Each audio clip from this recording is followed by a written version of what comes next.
अब आगे ना आगे हम थोड़ी सी एनाटॉमी को गुड बाय कहते हैं, क्योंकि एनाटॉमी हमने बहुत पढ़ लिया, आप पहले इसको हजम करें।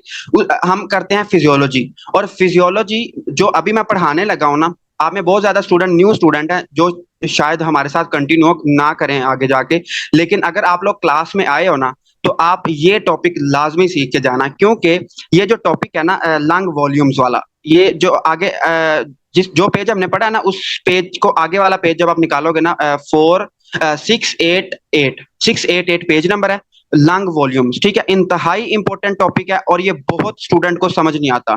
ठीक है, इसमें एक डायग्राम है जो कि आप जब आप वेंटिलेटर में होते हो, मतलब इमरजेंसी में होते हो, आपने हॉस्पिटल में प्रैक्टिस की होगी, तो आप देखते हो कि अगर हम किसी पेशेंट को एनेस्थीसिया दें ना, तो उसमें उसको हम मॉनिटर करते हैं, उसकी ब्रीदिंग रेट को मॉनिटर करते हैं। तो उसमें जो आपकी बुक पे ग्राफ बना हुआ है ना, सेम ग्राफ आपकी मशीन पे बन रहा होता है। तो अगर आप बुक पे नहीं पढ़ोगे तो आपको तब भी समझ नहीं आएगी। और ये आप यकीन करें, ये बड़े बड़े कंसल्टेंट को भी जल्दी समझ नहीं आता, लेकिन इसमें है कोई मुश्किल बात नहीं। बहुत ज्यादा डॉक्टर हैं पाकिस्तान में जिनको इसका कॉन्सेप्ट नहीं होता। ठीक है, तो आपने इसको ध्यान से सुनना है, आसान है, कोई इसमें मसले वाली बात नहीं है, बस आपने इसको ध्यान से सुनना है। ठीक है, तो हम चलते हैं कि लंग वॉल्यूम में। अब आपके लंग वॉल्यूम क्या होते हैं? ठीक है, लंग वॉल्यूम में आपने याद रखना है, आपके ना लंग में 4 वॉल्यूम होते हैं। ठीक है, आपके लंग्स के 4 वॉल्यूम्स होते हैं और 4 ही कैपेसिटीज होती हैं। ठीक है, आपने पहले पढ़ने की कोशिश की होगी, शायद कुछ को समझ आ गया होगा, कुछ को समझ नहीं आया होगा, लेकिन इसके ऊपर जो इसकी डायग्राम है ना, उसके ऊपर चाहे लिख लें कि आईएमपी वेरी इंपॉर्टेंट टॉपिक है। ठीक है, तो आपने ये लाजमी सीख के जाना है, चाहे आप आगे कंटिन्यू ना करो, वो आपकी मर्जी है। अच्छा, इसमें सबसे पहली जो टर्म है, पहली टर्म आपकी बुक ने लिखी है टाइडल वॉल्यूम। ठीक है, टाइडल वॉल्यूम गौर से सुनना है आपने, अभी आपको सारा कुछ याद हो जाएगा। टाइडल वॉल्यूम, ठीक है, टाइडल वॉल्यूम। टाइडल वॉल्यूम क्या होता है? देखो, अभी आप लोग, मैं बोल रहा हूं, लेकिन आप लोग बड़े रिलैक्स बैठे हो, अपने अपने घरों में बैठे हो, अपने रूम में बैठे हो, बहुत रिलैक्स बैठे हो, कोई मसले वाली बात नहीं है, जिंदगी बिल्कुल सेट चल रही है। आप जो सांस ले रहे हो ना, आपको पता नहीं है, जो हम सांस लेते हैं वो इनवलेंट, हमें पता नहीं चलता, आप सारे सांस ले रहे हो। जो नॉर्मल आप बिल्कुल रिलैक्स्ड स्टेट में जो आप सांस लेते हो, रिलैक्स्ड स्टेट में जो आप सांस लेते हो, जितनी अमाउंट ऑफ एयर आप बाहर निकालते हो, या फिर जितनी अमाउंट ऑफ एयर आप अंदर लेके जाते हो, इसको हम कहते हैं टाइडल वॉल्यूम। दोबारा सुने, एक बंदा बिल्कुल रिलैक्स फेज में बैठा है और वो सांस ले रहा है, तो अमाउंट ऑफ एयर इंस्पायर्ड, या फिर, और ये या फिर है, इसको ऐड नहीं करना दोनों को, या फिर इंस्पायर या फिर एक्सपायर, मतलब मैं सांस ले रहा हूं, जो मैं अंदर एयर लेके जा रहा हूं वो मेरा क्या है? टाइडल वॉल्यूम है, नॉर्मल। या फिर मैं जो बाहर एयर निकालता हूं वो भी क्या है? मेरा टाइडल है। ठीक है, तो इसकी डेफिनेशन आपकी बुक ने थोड़ी सी मुश्किल करके लिखी है, आप इसको इस तरह लिखें, volume volume of air volume of air inspired, मतलब वो वाला वॉल्यूम जो हम इंस्पायर करें, और ये और पे आपने लाजमी याद रखना है, या फिर एक्सपायर। ठीक है, इसको आपने एंड नहीं लिखना, और है ये, या फिर एक्सपायर। बड़े बच्चे कंफ्यूज हो जाते हैं, वो ये समझते हैं कि एक्सपायर और इंस्पायर दोनों को मिला के टाइडल वॉल्यूम बनता है। नहीं, सिर्फ इंस्पायर या सिर्फ एक्सपायर, इंस्पायर या expired with each with each normal breath. मतलब आप एक दफा सांस लो, जितनी अमाउंट ऑफ एयर बाहर आए या जितनी अमाउंट ऑफ एयर अंदर जाए, उसको हम कहते हैं टाइडल वॉल्यूम। और ये कितनी होती है? ये आपकी होती है 500 मिलीलीटर, मतलब हाफ लीटर। जो आप सांस ले रहे हो ना, हर सांस के साथ आप 500 लीटर एयर अंदर लेके जाते हो, 500 बाहर लेके आते हो, नॉर्मल रिलैक्स स्टेट में। ठीक है, और आपकी बुक ने लिखा हुआ है 6 to 8 मिलीलीटर पर केजी, मतलब मेरा 70 किलो वजन है, तो अगर ये मैं कितनी एयर निकालूंगा? 560 ml। ठीक है, तो 560 ml आपने याद रखना है, हाफ लीटर, 500 ml, या फिर हाफ लीटर, और ये कितनी होती है? 6 to 8 millilitre per kg. And it is volume of air inspired और expired with each normal breath. ठीक हो गया, ये हो गया पहला टाइडल वॉल्यूम। अगर आपको ये समझ आ गया तो आप जरा मुझे एक दफा बता दें, फिर मैं इसकी डायग्राम आपको समझाता हूं जो कि इंतहाई अहम है। जल्दी बताएं, टाइडल वॉल्यूम समझ आ गया? तकरीबन आ गया होगा, आसान सी बात है। नॉर्मल अमाउंट, नॉर्मल हम सारे बैठे हैं, जितनी सांस आप अंदर ले रहे हैं वो भी टाइडल है, जितनी बाहर निकाल रहे हैं वो भी टाइडल है। ठीक है, सिंपल सी बात है। अब आपने जो मैं ग्राफ बनाने लगा हूं ना, इसको बहुत गौर से देखना है, इंशाल्लाह आपके ये बहुत काम आएगा। देखो, फर्ज करो कि मैं ना एक ग्राफ बनाता हूँ, ये मैंने ग्राफ बनाया, इसमें मैंने ना इस साइड पे क्या लिया? वॉल्यूम ऑफ लंग्स लिया। ठीक है, ये क्या है? जीरो है। ये क्या है? जीरो है। उसके बाद मैंने यहाँ पे जाके 1.2 लीटर, उसके बाद मैंने यहाँ पे क्या बनाया 2.2 लीटर, ठीक है, मैं अभी आपको सारा समझाता हूँ। उसके बाद मैंने यहाँ पे क्या बनाया 2.7, उसके बाद मैंने ऊपर जाके क्या कर दिया 6 लीटर, ठीक है, 6 लीटर। इस तरह मैंने ना इसको एक ग्राफ बनाने की कोशिश की।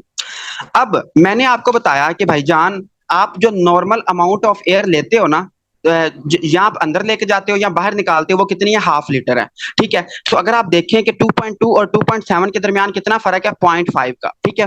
और जो आपका टाइडल वॉल्यूम होता है, अगर आप उसको ग्राफ की फॉर्म में देखो ना, तो इस तरह होता है, ये देखो। जब आप अंदर हवा लेके गए तो आपका ग्राफ ऊपर की तरफ गया, इस तरह। फिर आपने बाहर की तरफ हवा निकाली तो इस तरह ग्राफ नीचे आया। फिर इस तरह आप मतलब सांस ले रहे हो और आपका ग्राफ चलता है। जो मशीन होती है वो भी इसी तरह करती है। जब हमने अपने साथ मशीन लगाई होती है, जब मैं सांस लूंगा तो वो मेरी एयर को कैलकुलेट करेगी। जब मैं सांस अंदर की तरफ लूंगा तो ग्राफ ऊपर, जब मैं सांस बाहर निकालूंगा तो ग्राफ नीचे, ठीक है। इस तरह हमारा ग्राफ बनता है। और ये क्या है, ये किसके दरमियान बन रहा है, 2.2, ठीक है। इसको मैं अभी सारा समझाता हूँ, फिलहाल मैं ग्राफ बना रहा हूँ। 2.2 और किसके दरमियान, 2.7 के दरमियान, ठीक है। इसको मैं क्या कहूंगा, this is my tidal volume, ठीक है। ये कितना होता है, 0.5 लीटर होता है, और इसको मैं कह रहा हूं टाइडल वॉल्यूम, टीवी, ठीक है, टाइडल वॉल्यूम। अब क्या हुआ, अब क्या हुआ, अब मैंने ना, मैं नॉर्मल बैठा था, मैं सांस ले रहा था, मैंने एक्सपायर इंस्पायर एक्सपायर इंस्पायर कर रहा था। फिर मैंने कहा कि यार चलो मैं ना थोड़ा सा इसको फोर्सफुली इंस्पायर करता हूँ। मतलब मैंने जोर लगाया कि मैं इंस्पायर करूं, कि मैक्सिमम मैं कितनी हवा अंदर लेके जा सकता हूँ, मैक्सिमम कितना मैं इंस्पायर कर सकता हूँ। तो मैंने बहुत जोर लगा के अपने अंदर सांस लिया, और जब मैंने सांस लिया तो मैक्सिमम इंस्पायरेशन हुई, मैक्सिमम इंस्पायरेशन हुई। जब मैक्सिमम इंस्पायरेशन हुई, पहले तो हम रिलैक्स स्टेट में कर रहे थे तो ग्राफ हमारा इस तरह बन रहा था। जब मैंने मैक्सिमम इंस्पायरेशन की तो मेरा ग्राफ ऊपर की तरफ चला गया, इस तरह, ठीक है। और इसको हम क्या कहते हैं, इसको हम कहते हैं inspiratory inspiratory reserve volume, inspiratory reserve volume, IRV, ठीक है, आईआरवी। और आईआरवी कितना होता है, आपने याद रखना है, 2.7 को माइनस करें 6 से तो कितना आता है, 3.3 लीटर। आप maximum amount of air that you can inspire, आप कितनी अमाउंट ऑफ एयर अंदर लेके जा सकते हो, उसको हम कहते हैं इंस्पायरेटरी रिजर्व वॉल्यूम। और उसका ग्राफ किस तरह बनता है, टाइडल, मतलब ये टाइडल है, यहां तक क्या था, टाइडल था, टाइडल वॉल्यूम था। जब मैंने बड़ा जोर लगा के अंदर हवा लेके गया तो ऊपर की तरफ गया ग्राफ यहाँ पे, ठीक है। और मैक्सिमम लंग्स की कैपेसिटी कितनी होती है, 6 लीटर। मेरी जो लंग्स है उनमें 6 लीटर हवा आ सकती है। जब 6 पे गया तो जब मैंने मैक्सिमम इंस्पायर कर दिया, फिर मैंने क्या किया, एक्सपायर किया, तो ग्राफ मेरा फौरन से नीचे की तरफ आ गया, ऐसे, ठीक हो गया। और इस एरिया को हम क्या कहेंगे, इस एरिया को हम कहेंगे इंस्पायरेटरी रिजर्व वॉल्यूम। और इंस्पायरेटरी रिजर्व वॉल्यूम को आपने क्या कहना है, कि ये वो वाली एयर है जो कि हम मैक्सिमम में अपना बड़ा जोर लगाऊं ना, बड़ा ही जोर लगाऊं, और जितनी मैं इंस्पायर एयर कर सकता हूं, जितनी मैं अपनी लंग्स के अंदर इन्फ्लेशन कर सकता हूं, वो क्या है, मेरी इंस्पायरेटरी रिजर्व वॉल्यूम है, इंस्पायरेटरी रिजर्व वॉल्यूम है। अब जरा मुझे बता दें कि इंस्पायरेटरी रिजर्व वॉल्यूम और ग्राफ की समझ आ गई है, वरना या मैं रिपीट करूं, जल्दी बताएं। मैं इसलिए इसको स्लो पढ़ा रहा हूं क्योंकि ये बहुत अहम है और ये भूल जाता होता है। डॉक्टर अनम को क्लियर हो गया, डॉक्टर नमरा को भी क्लियर हो गया, चलें ठीक है। अब हम इसकी डेफिनेशन भी लिख लेते हैं कि भाईजान inspiratory reserve volume, IRV, IRV कितना होता है और इसकी डेफिनेशन क्या है। तो आपने याद रखना है, आपने क्या याद रखना है, इंस्पायरेटरी रिजर्व वॉल्यूम क्या कितना आता है, 3.3 लीटर, ठीक है। हम इसको एक दफा रिवाइज भी कर लेते हैं। जो मैं नॉर्मल बैठा हूं, जितना मैं सांस बाहर निकाल रहा हूं, अंदर लेके जा रहा हूं, this is my tidal volume. But अगर मैं फोर्सफुली बड़ा जोर लगा के मैं इंस्पायर करता हूं, ठीक है, बड़ा जोर लगा के मैं इंस्पायर करता हूं, देखो पहले मैंने सांस लिया, नॉर्मल सांस लिया, वो मेरा क्या था, टाइडल था। फिर मैंने फुल अपना जोर लगा के इंस्पायर किया, that was my inspiratory reserve volume. तो इसकी डेफिनेशन क्या है, air air that can B inspire, जो कि हम इंस्पायर कर सके over tidal volume, over tidal volume, ये इसकी डेफिनेशन है। मतलब टाइडल टाइडल वॉल्यूम तो वो वाला था ना जो कि नॉर्मली होता है, जो कि नॉर्मल हम सांस लेते हैं रेस्ट में। लेकिन फिर मैंने क्या किया, देखो पहले मैंने सांस लिया, फिर मैंने बड़े जोर से सांस लिया, और जो मैंने टाइडल वॉल्यूम से ऊपर वाला सांस लिया उसको हम क्या कहते हैं, उसको हम क्या कहते हैं, इंस्पायरेटरी रिजर्व वॉल्यूम। और उसकी वैल्यू कितनी होती है, 3.3 लीटर, ठीक है। और कितनी होती है, 3300 मिलीलीटर, 3300 मिलीलीटर या फिर 3.3 लीटर। मतलब आप अपनी लंग्स में 3.3 लीटर हवा भर सकते हो मैक्सिमम, ठीक हो गया। हम आगे चलते हैं। अब ये हो गई इंस्पायरेटरी रिजर्व वॉल्यूम। अब हम बात करते हैं एक्सपायरेटरी रिजर्व वॉल्यूम की। आपने क्या किया, आप ये पेशेंट हमारा सांस ले रहा है, इसने अचानक बहुत जोर से सांस अंदर ले गया, ग्राफ हमारा ऊपर चला गया फिर नीचे आ गया, ठीक है, जब उसने एक्सपायरेशन की। फिर क्या हुआ, फिर क्या हुआ, फिर उस वो क्या कर रहा है, वो सांस ले रहा है, वो टाइडल वॉल्यूम पे सांस ले रहा है। फिर उसने क्या किया, फिर उसने ना कहा कि चलो अब ना मैं पूरा जोर लगा के हवा को बाहर निकालता हूं, अपने लंग से हवा को बाहर निकालता हूं। उसने पूरा जोर लगाया और क्या हुआ, जो ये वाली यहां तक, ठीक है, उसका जो ग्राफ होगा जब वो हवा को बाहर निकालेगा तो क्या होगा, उसका ग्राफ नीचे आएगा और किस कहां तक आएगा, 1.2 तक आएगा, 1.2 लीटर तक। उसके बाद मैंने कहा कि आप अपना पूरा जोर लगाएं और जितनी हवा आप अंदर लेके जा सकते हैं वो कितनी होती है, 3.3 लीटर होती है, और उसको हम क्या कहते हैं, इंस्पायरेटरी रिजर्व वॉल्यूम कहते हैं। उसके बाद जितनी हम मैं आप अपना पूरा जोर लगाएं, पूरा, पहले आप देखो, आप नॉर्मल सांस ले रहे थे, पहले आपने जो एक्सपायर किया वो क्या था, आपका टाइडल वॉल्यूम था। फिर आपने कहा कि नहीं मैं और जोर लगाता हूं, फिर आपने फोर्सफुली एक्सपायरेशन की।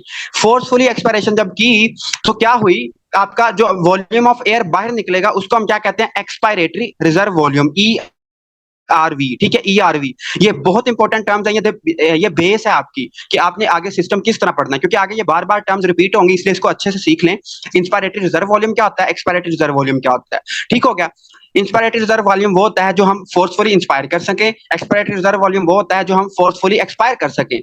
आपने क्या किया, बड़ा जोर लगाया और अपनी पूरी फोर्स से जितनी एयर बाहर निकाली उसको हम क्या कहते हैं, एक्सपायरेटरी रिजर्व वॉल्यूम। और आपके जो लंग का वॉल्यूम कहां तक आ गया, 1.2 लीटर तक। लेकिन फिर आपने क्या किया, इंस्पायर किया और ग्राफ आपका ऊपर की तरफ चला गया और फिर आपका जो इस तरह जो ग्राफ है वो चलता रहेगा, ठीक हो गया। तो अभी तक मैंने आपको 3 वॉल्यूम बताए हैं, टाइडल वॉल्यूम जो आप नॉर्मली एक्सपायर इंस्पायर करते हो, सेकंड वन मैंने आपको बताया कि inspiratory reserve volume. Inspiratory reserve volume क्या होता है, जो आप इंस्पायर कर सकते हो, मैक्सिमम इंस्पायर कर सकते हो। एक्सपायरेटरी रिजर्व वॉल्यूम क्या होता है, जो आप मैक्सिमम एक्सपायर कर सकते हो ओवर टाइडल वॉल्यूम, ठीक हो गया। तो एक्सपायरेटरी रिजर्व वॉल्यूम की हम डेफिनेशन लिख लेते हैं। जो एक्सपायरेटरी रिजर्व वॉल्यूम होता है, इसकी डेफिनेशन होता है एक्सपायरेटरी रिजर्व वॉल्यूम। इसकी डेफिनेशन क्या है, इसकी डेफिनेशन आपने क्या लिखनी है कि आप इसकी पहले तो वैल्यू देख लो कि ये 1 लीटर होता है, मतलब आप मैक्सिमम कितनी एयर बाहर निकाल सकते हो, 1 लीटर। लेकिन आप मैक्सिमम इंस्पायर कितनी कर सकते हो, दैट इज योर 3.3 लीटर, ठीक है। अच्छा, एक्सपायरेटरी रिजर्व वॉल्यूम क्या होता है, air that can be still breathe out after normal expiration. मतलब एयर, वो वाली एयर जो कि आप स्टिल ब्रीथ कर सकते हो, जिसको आप बाहर निकाल सकते हो over title volume. Air that can be still breathed still breathe over title volume, ठीक है। मतलब आप जो नॉर्मल एक्सपायर करते हो, आपने एक दफा सांस निकाला बाहर निकाला, that is your expiration, normal expiration. लेकिन आपने जोर लगा के बाहर निकाला तो that is your expiratory reserve volume, ठीक हो गया। और ये कितनी होती है, ये होती है 1.1 लीटर होती है, ये 1 लीटर होती है। ओके, हम आगे चलते हैं। अब एक और वॉल्यूम है जो कि क्या है, देखो आप सारे, अगर आप मतलब सारे ये एक काम करें ना कि अपना पूरा जोर लगाएं, पूरा जोर लगाएं और आप अपने जो लंग्स में एयर है उसको बाहर निकाल दें। लेकिन फिर भी आपके लंग्स में एक एयर बाकी रहेगी, amount of air will be remain in your lungs, ठीक है। जब आप पूरा जोर लगा के पूरा yes, that can be still breathe out over tidal volume. Doctor जोहा पूछ रही है कि स्टिल ब्रीथ हो, ये देखो मैं बताता हूँ। आपने बाहर सांस निकाला थोड़ा सा 500 millilitre, that is your tidal volume. लेकिन फिर आपने जोर लगा के बाहर निकाला तो वो क्या है, एक्सपायरेटरी रिजर्व वॉल्यूम है, ठीक है। और रेजिडुअल वॉल्यूम क्या होता है, रेजिडुअल वॉल्यूम क्या होता है, air in the lung after maximal expiration, ठीक है। देखो जो आपने क्या की, मैक्सिमम एक्सपायरेशन की, मैक्सिमम एक्सपायरेशन की, आपने बड़ा जोर लगाया और जो लंग्स में जितनी हवा थी उसको बाहर निकाल दिया। लेकिन उसमें जो आपकी क्या है, जो उसमें क्या है, जो रिमाइंडर बच गई, जो बाकी हवा बच गई है, उसको हम क्या कहते हैं, reminder air will be residual volume. और आपने याद रखना है, आपने क्या याद रखना है कि रेजिडुअल वॉल्यूम का कितना वॉल्यूम होता है, that is your 1.2 litre, 1.2 litre. इतनी एयर आप जो मर्जी कर लें, आप अगर पूरा जोर लगाए ना अपनी लंग्स पे, तो आपकी एयर लंग्स में कितनी अमाउंट रह जाएगी बाकी, 1.2 लीटर, 1.2 लीटर बाकी रह जाएगी। तो that is your residual volume. अब जरा मुझे एक दफा बता दे कि वॉल्यूम्स की सबको समझ आ गई है, फिर थोड़ा सा कॉन्सेप्चुअल है, कॉन्सेप्ट कैपेसिटीज, और जो कि बड़े बड़े बंदों को समझ नहीं आती, लेकिन इंशाल्लाह आज के बाद आपको ये भूलेंगी नहीं। डॉक्टर अली हसन को क्लियर हो गया है, हैदर को, डॉक्टर अनम को, बाकियों को भी तकरीबन सबको क्लियर हो गया। ठीक है, इसमें कोई मसले वाली बात नहीं है। अब इसी को बेस बना के हम कैपेसिटी सीखते हैं, और ये कैपेसिटीज यकीन करें एमओ तक के लोगों को नहीं आती। ठीक है, ये कैपेसिटीज भूल जाती हैं, और हम इसको थोड़ा सा इजी बनाते हैं।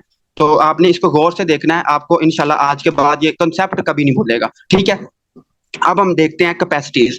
कैपेसिटीज होती हैं चार। ठीक है, 4 कैपेसिटीज होती हैं। आपकी जो लंग की कैपेसिटीज हैं, ये हम क्यों पढ़ते हैं, ये तो हम पैथोलॉजी में पढ़ेंगे कि भाईजान हम कैपेसिटीज क्यों पढ़ते हैं। लेकिन मैंने आपको बताया कि जब आप किसी पेशेंट को बेहोश करते हो ना ऑपरेशन के लिए, तो उसकी हम जो लंग्स होती है ना, डॉक्टर तरीम पूछ रहे हैं, हाँ, ये वैल्यूज जो होती हैं ये ऊपर नीचे हो सकती हैं, लेकिन जो मैंने आपको वैल्यूज बताई है ना, ये सारी गाइटन से बताई हैं। गाइटन में यही लिखी हुई है वैल्यूज, और गाइटन जो कि एक वो है, अथेंटिक बुक है, तो इसलिए आप उसको फॉलो कर सकते हो। ये सारी मैंने गाइडन से मेरी बुक पे लिखी हुई थी, तो मैंने वहां से देख के आपको सारी बताई हैं ये। ठीक है, ओके, हम कैपेसिटीज की बात करते हैं कि कैपेसिटीज क्या क्या होती हैं। सबसे पहले आपकी है इंस्पायरेटरी कैपेसिटी। ठीक है, इंस्पायरेटरी कैपेसिटी। अच्छा, आपने सुना होगा कि यार कैपेसिटी का मतलब क्या होता है। कैपेसिटी का मतलब ये होता है कि एबिलिटी, कि किसी बंदे के पास कितनी एबिलिटी है। तो इसके नाम से ही हमें पता चल रहा है कि इंस्पायरेटरी कैपेसिटी कि हमारी लंग्स के पास कितनी एबिलिटी है कि वो इंस्पायरेशन कर सके। इंस्पायरेटरी कैपेसिटी को हम लिखते हैं आईसी। ठीक है, इसको शॉर्ट फॉर्म में लिखते हैं आईसी, गौर से देखना है। इंस्पायरेटरी कैपेसिटी को हम लिखते हैं शॉर्ट में आईसी। ठीक है, इसको हम इसके हाँ, इसको ना आपके देख के आपके ज़हन में ये आना चाहिए कि यार इंस्पायरेटरी है तो इंस्पायरेशन, कैपेसिटी का मतलब होता है एबिलिटी, कि हमारी लंग्स के पास कितनी एबिलिटी है कि वो इंस्पायर कर सके। हमारी लंग्स पूरा जोर लगा लें और वो कितनी एयर को इंस्पायर करेंगी, that will be your inspiratory capacity. और ये किस तरह आती है, आप जो नॉर्मल इंस्पायर करते हो, देखो आप सारे जो जो सुन रहा है वो एक दफा नॉर्मली इंस्पायर करे, that will be your tidal volume. हम टाइडल वॉल्यूम को ऐड कर लेते हैं किसके साथ, आपने नॉर्मली इंस्पायर किया, उसके बाद आप अपने पूरे जोर से इंस्पायर करें। जब आपने जोर लगा के इंस्पायर किया, तो that will be your inspiratory reserve volume. अभी हम पढ़ के आए हैं।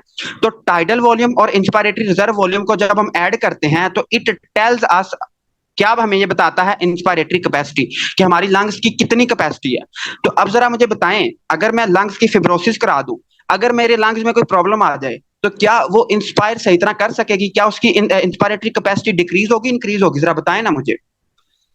अगर लंग्स की फिब्रोसिस हो जाए, अगर लंग्स में कोई प्रॉब्लम आ जाए, वो सही तरह रिलैक्स नहीं कर पा रही, तो इंस्पायरेटरी कैपेसिटी डिक्रीज होगी, इंक्रीज होगी। डॉक्टर जो है एक्सीलेंट, डिक्रीज होगी। डॉक्टर अनम बिल्कुल सही बता रही हैं, और तलहा, डॉक्टर तहरीम, अली हसन, तकरीबन सारे सही बता रहे हैं कि हमारी जो इंस्पायरेटरी कैपेसिटी है वो कम हो जाएगी। तो इसलिए हम इसको सीख रहे हैं कि हमारी लंग्स की कितनी कैपेसिटी है कि वो अंदर हवा को ले सके, तो इसको हम कहते हैं इंस्पायरेटरी कैपेसिटी। ठीक है, इसकी डेफिनेशन क्या है, इसकी डेफिनेशन ये है, air that can be breathe in after normal acceleration. मतलब आप नॉर्मल एक्सेल कर रहे हो, एक्सेल इनहेल कर रहे हो, टाइटल वॉल्यूम को इनहेल एक्सेल कर रहे हो, लेकिन फिर आपने क्या किया, फिर आपने पूरा जोर लगा के जो जितनी एयर आपने इंस्पायर की, जितनी एयर आपने इंस्पायर की, उसको हम क्या कहते हैं, उसको हम कहते हैं इंस्पायरेटरी कैपेसिटी। इसको हम अपनी डायग्राम में ऐड करते हैं। कैसे, देखो, ये आपकी बुक ने भी इसी तरह बनाया हुआ है, इसलिए मैं बुक को फॉलो करूंगा। आपकी बुक ने ना आपको समझाने के लिए कुछ इस तरह का एक आगे एक मैकेनिज्म बनाया हुआ है। देखो, ये आपका क्या है, टाइडल वॉल्यूम है। ऊपर क्या था हमने बनाया, इंस्पायरेटरी रिजर्व वॉल्यूम बनाया था। तो क्या मैं ये कह सकता हूं, क्या मैं कह सकता हूं कि जो ये वाला है, यहां तक ये वाला जो बाहर है, ये वाली जगह, ये मेरी क्या है, आईसी है। ठीक है, इंस्पायरेटरी कैपेसिटी है, इंस्पायरेटरी कैपेसिटी है, और ये कितनी होती है, 3.8 लीटर। ये कितनी होती है, 3.8 लीटर होती है। और ये क्या है, this is my inspiratory capacity. यहां तक जो ऊपर ऊपर वाला ग्राफ है वो क्या है, this is my inspiratory capacity. ठीक हो गया, तो आपकी बुक ने भी यही लिखा हुआ है। उसके बाद थोड़ी सी कॉन्सेप्चुअल, लेकिन जो स्टूडेंट को तंग करती है, वो क्या है, फंक्शनल रेजिडुअल कैपेसिटी। इसको हम समझते हैं कि अब ये क्या चीज है। इंस्पायरेटरी कैपेसिटी के आपने नाम से याद रखना है, हमें नाम ही बता रहा है कि, वो कहते हैं ना नाम ही काफी है, तो आपको नाम ही बता रहा है कि आपकी लंग्स की कितनी एबिलिटी है इंस्पायरेशन की, तो उसको हम क्या कहते हैं, इंस्पायरेटरी कैपेसिटी कहते हैं। उसके बाद आपने याद रखना है functional residual functional residual capacity क्या होती है। अब इसको थोड़ा सा सीखते हैं, ये क्या चीज है। ठीक है, देखो, आपने याद रखना है, volume remaining in the lungs after tidal volume is expired. आप सारे बड़े रिलैक्स बैठे हो, कोई जिंदगी में कोई मसला नहीं है, बिल्कुल जिंदगी ओके चल रही है। आप सारे बड़े आराम से सांस ले रहे हो, इन एक्सेल कर रहे हो, इनहेल कर रहे हो। जब आपने एक्सेल किया, जब आपने टाइडल वॉल्यूम एक्सेल किया, उसमें दो वॉल्यूम बाकी रह जाएंगे। कौन कौन से? ऐसा वो ऐसी एयर जो कि परमानेंटली उसमें प्रेजेंट है, that is your residual volume, जो कि कितनी होती है 1.2 लीटर होती है।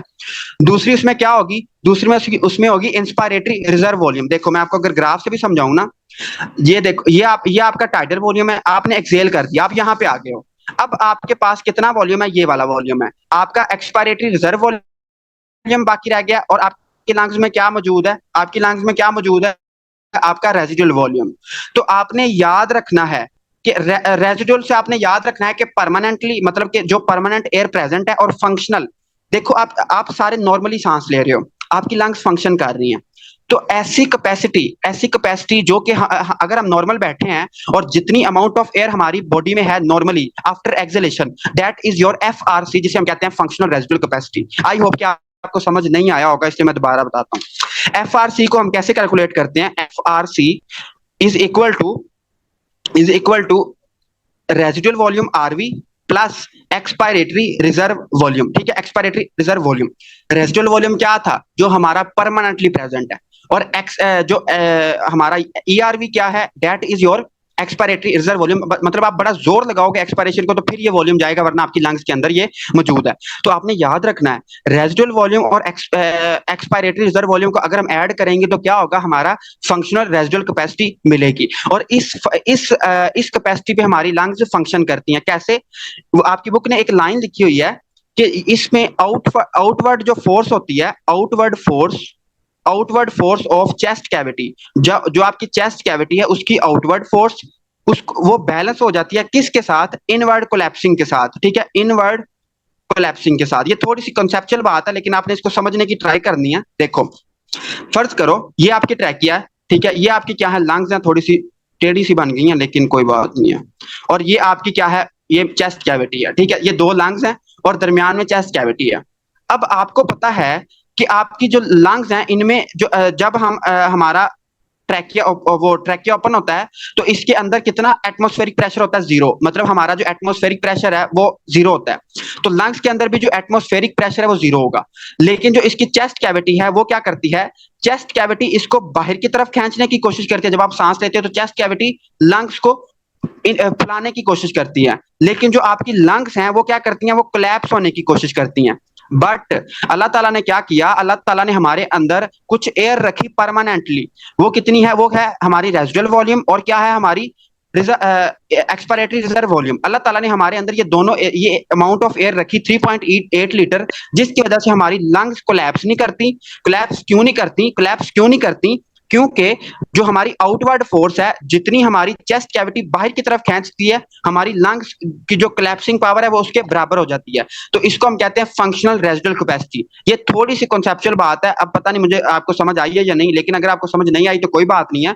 लेकिन आपने इसमें ये वाला फार्मूला नहीं भूलना कि जो फंक्शनल रेजिडुअल कैपेसिटी होती है इसमें दो चीजें होती हैं, रेजिडुअल वॉल्यूम और expiratory reserve volume. Residual volume और एक्सपायरेटरी रिजर्व वॉल्यूम, और इसकी वैल्यू कितनी होती है? इसकी वैल्यू होती है 3.8 लीटर। मतलब आप नॉर्मली सांस ले रहे हो, आपने सांस नॉर्मली बाहर निकाला, जितनी अमाउंट ऑफ एयर बाकी रह गई आपकी लंग्स में, that will be your functional residual capacity.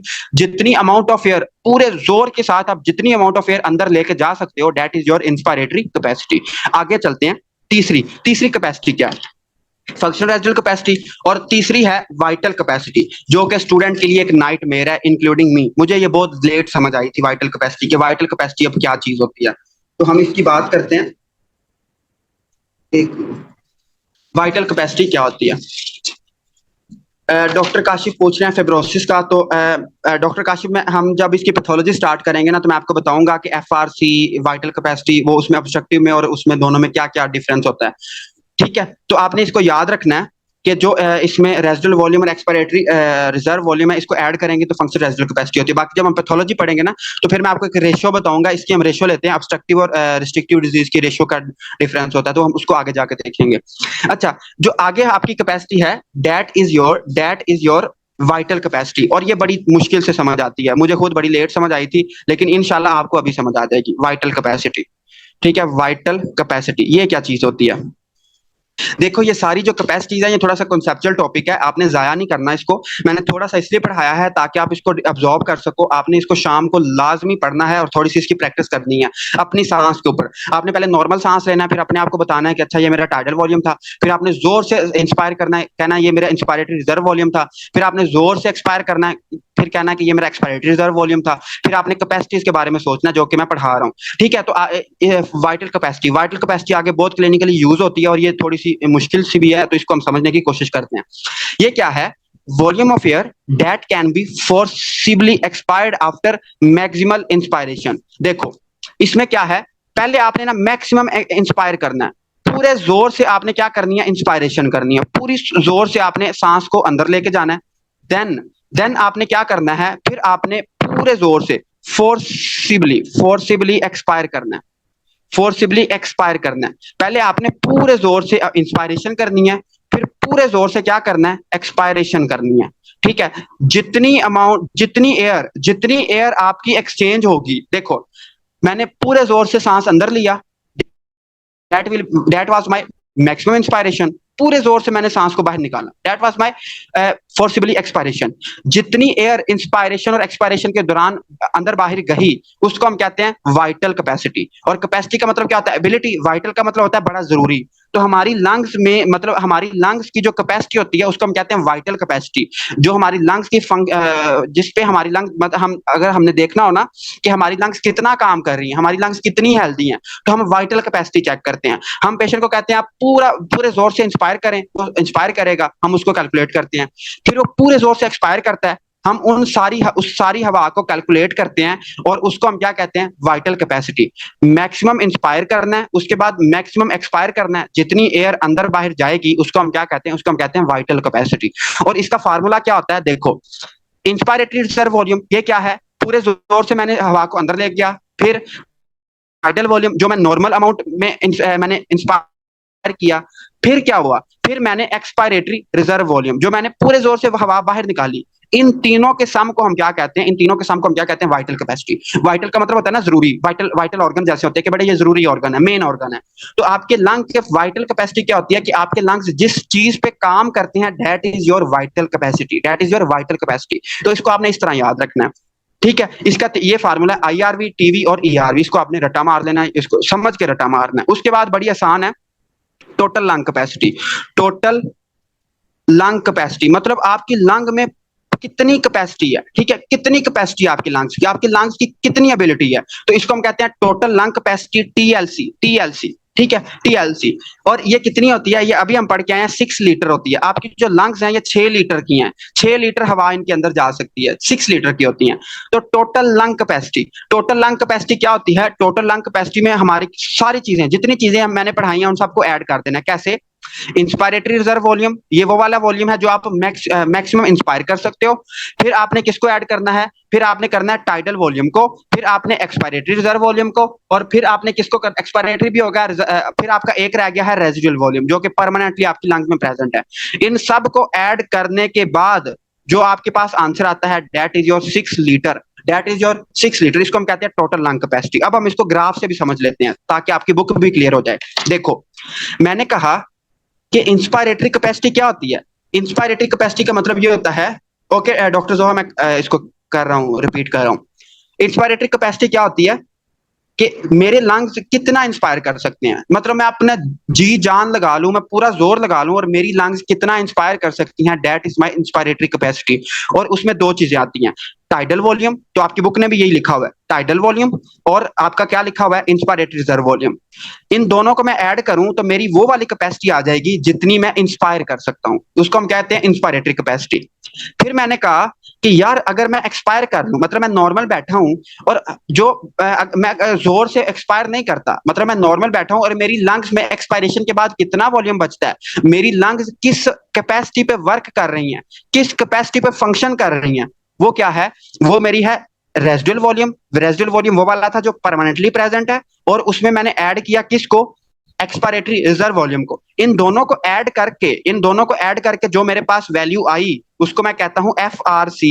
ठीक है, एफ आर सी और वाइटल कैपेसिटी ये क्लिनिकली बहुत यूज होती है, आगे आपको मेडिसिन में भी बहुत काम आएंगी। तो एफआरसी क्या होती है, जिस कैपेसिटी पे मेरी लंग्स फंक्शन करें उसको हम कहते हैं एफआरसी। तो उसमें दो चीजें आती हैं, रेजिडुअल वॉल्यूम और एक्सपायरेटरी रिजर्व वॉल्यूम, ठीक हो गया, दिस इज एफआरसी। फिर मैंने कहा कि यार चलो मैं ना अपनी टोटल कैपेसिटी चेक करता हूं कि मेरी लंग्स कितने लीटर की हैं। तो मैंने क्या किया, मैंने इस सारे ग्राफ को ऐड कर लिया, रेजिडुअल वॉल्यूम को ऐड कर लिया। सबसे नीचे हमारा पास क्या था, रेजिडुअल वॉल्यूम, वो कितना है 1.2 लीटर का है। फिर मैंने किसको ऐड किया, एक्सपायरेटरी रिजर्व वॉल्यूम को, जो वो वाली एयर थी जो कि मैं फोर्सफुली एक्सपायर कर सकता हूँ, इसको ऐड किया। फिर मैंने टाइडल वॉल्यूम को ऐड किया, फिर मैंने इंस्पायरेटरी रिजर्व वॉल्यूम को ऐड किया। इन सारी वैल्यूज को ऐड करने के बाद मुझे क्या मिली, मुझे मिली total TLC, total lung capacity, और वो कितनी थी, 6 लीटर। मेरी लंग्स कितनी है, 6 लीटर की है, 6 लीटर की। उसके बाद मैंने कहा यार चलो मैं ना अब ये चेक करता हूँ कि मेरी लंग्स, देखो रेजिडुअल वॉल्यूम है, जो रेजिडुअल वॉल्यूम है वो तो आपकी लंग्स के परमानेंट प्रेजेंट है ना। लेकिन फिर मैंने कहा कि यार मैं अगर एक सांस लूं, मैं लेटा हुआ था तो मेरे जेहन में एक सवाल आया कि अगर मैं ये पता कराऊं कि मेरी लंग्स, अगर मैं एक दफा सांस लेता हूं तो कितना सांस अंदर जाता है, कितना सांस बाहर आता है, मतलब कितनी अमाउंट ऑफ एयर एक्सचेंज होती है ब्रीदिंग के दौरान। तो उसको हम क्या कहते हैं, उसको हम कहते हैं वाइटल कैपेसिटी, और वो ये वाली होती है वाइटल कैपेसिटी, वीसी। ठीक है, वाइटल कैपेसिटी, उसमें सिर्फ रिजर्व वॉल्यूम, रेजिडुअल वॉल्यूम नहीं होता, बाकी आपके सारे वॉल्यूम होते हैं। जो वाइटल कैपेसिटी होती है वो वाली कैपेसिटी है जो आपकी लंग्स की फंक्शनिंग कैपेसिटी है। आपके लंग्स कितनी एयर को इंस्पायर एक्सपायर कर रहे हैं, that is your vital capacity. आपके लंग्स नॉर्मली किस चीज पे कैपेसिटी पे फंक्शन कर रहे हैं, that is your FRC, functional residual capacity. और इंस्पायरेटरी कैपेसिटी क्या है, जितना आप इंस्पायर कर सकते हो। ठीक हो गया। तो अब एक बात रह गई है इसमें। अब देखो जो आपका रेजिडुअल वॉल्यूम है ना, बल्कि इधर लिख लेते हैं हम इसको, जो रेजिडुअल वॉल्यूम है, ये वाला रेजिडुअल वॉल्यूम, ये आपका ना परमानेंट प्रेजेंट है। आप जितना मर्जी जोर लगा लो ना, आप रेजिडुअल वॉल्यूम को बाहर नहीं निकाल सकते, परमानेंट प्रेजेंट है आपकी लंग्स में। ठीक है, ये एयर आपकी परमानेंट प्रेजेंट है। अब हुआ क्या, जब मैं, आपने सुना होगा स्पायरोमीट्री, बल्कि आपने एजमी, सारे तकरीबन मोस्टली स्टूडेंट एशियन के हैं, तो आपने देखा होगा एशियन में एक वो थर्ड फ्लोर पे एक रूम है, उसमें ना उन्होंने वो रखे हुए हैं, एक इंस्ट्रूमेंट है, उसमें वो बॉल्स वगैरह रखी हुई हैं, तो वो पेशेंट उसको फूंक मारते हैं। या फिर आपने उसमें देखा होगा, अगर आपने इसकी पल्मोनोलॉजी वार्ड में गए होगे ना, तो वो देखा होगा कि पेशेंट से ना वो कहते हैं कि आप इसमें जी एक्सपायर इंस्पायर करें, और वो अंदर वो गेंदें होती हैं, वो ऊपर की तरफ उठती हैं, तो उसको हम कहते हैं स्पायरोमीटर। ठीक है, वो क्या होता है, स्पायरोमीटर होता है, वो एक टाइप है स्पायरोमीटर की। तो स्पायरोमीट्री से हम ना सारे वॉल्यूम कैलकुलेट कर सकते हैं, इंस्पायरेटरी कर सकते हैं, टाइटल कर सकते हैं, एक्सपायरेटरी, सारा कुछ कर सकते हैं। लेकिन जो परमानेंट मेंबर है, जो परमानेंट प्रेजेंट है लंग्स में, हम उसको नहीं मेजर कर सकते स्पायरोमेट्री से। तो आपने ये बात अहम है कि जो रेजिडुअल वॉल्यूम है ना, रेजिडुअल वॉल्यूम हम स्पायरोमेट्री से मेजर नहीं कर सकते। जिस चीज में रेजिडुअल वॉल्यूम आ रहा है उसको हम स्पायरोमेट्री से मेजर नहीं कर सकते। अब किस में कैपेसिटी में स्पायर आ रहा है, हम चेक करते हैं। इंस्पायरेटरी कैपेसिटी क्या थी, maximum amount of air that I can inspire, that is my inspiratory capacity. ठीक है, इसमें आ रहा है, इसमें रेजिडुअल वॉल्यूम नहीं आ रहा। तो इंस्पायरेटरी कैपेसिटी को मैं स्पायरोमेट्री से मेजर कर सकता हूँ। ठीक है, मैं क्या करूंगा, मैं टाइटल वॉल्यूम को कैलकुलेट करूंगा और इंस्पायरेटरी रिजर्व वॉल्यूम का कैलकुलेट करूंगा, इन दोनों को सम लूंगा और मुझे पता चल जाएगा कि इस पेशेंट की इंस्पायरेटरी कैपेसिटी कितनी है। ठीक है, उसके बाद जो फंक्शनल रेजिडुअल कैपेसिटी है कि मेरी लंग्स किस कैपेसिटी पे फंक्शन कर रही हैं, दैट इज योर एफआरसी। उसमें उसमें दो चीजें आती हैं, रेजिडुअल वॉल्यूम आता है और आपका एक्सपायरेटरी रिजर्व वॉल्यूम आता है। मैं एक्सपायरेटरी रिजर्व वॉल्यूम तो कैलकुलेट कर लूंगा स्पायरोमेट्री से, लेकिन मैं ना रेजिडुअल वॉल्यूम कैलकुलेट नहीं कर पाऊंगा। क्यों? क्योंकि वो तो एयर आपकी लंग्स के अंदर परमानेंटली प्रेजेंट है, वो तो बाहर निकाल ही नहीं हम सकते, चाहे जितना मर्जी जोर लगा लें। तो आपने ये बात याद रखनी है, जो फंक्शनल रेजिडुअल कैपेसिटी है, जो फंक्शनल रेजिडुअल कैपेसिटी है, इसको हम स्पायरोमेट्री से मेजर नहीं कर सकते, स्पायरोमेट्री से मेजर नहीं कर सकते। उसके बाद वाइटल कैपेसिटी, वाइटल कैपेसिटी के लिए मैं क्या करूंगा, मैं अपनी इंस्पायरेशन वाली capacity, inspiratory reserve volume check करूंगा, टाइटल वॉल्यूम चेक करूंगा और एक्सपायरेटरी रिजर्व वॉल्यूम चेक करूंगा, इन तीनों को ऐड करूंगा, मुझे वाइटल कैपेसिटी मिल जाएगी कि मेरी वाइटल कैपेसिटी कितनी है, मेरी लंग्स कितना इंस्पायर एक्सपायर कर सकती हैं। उसके बाद जो टोटल लंग कैपेसिटी है, इसमें मैं ये भी चेक कर लूंगा, in total volume, title volume भी चेक कर लूंगा, एक्सपायरेटरी रिजर्व वॉल्यूम भी चेक कर लूंगा।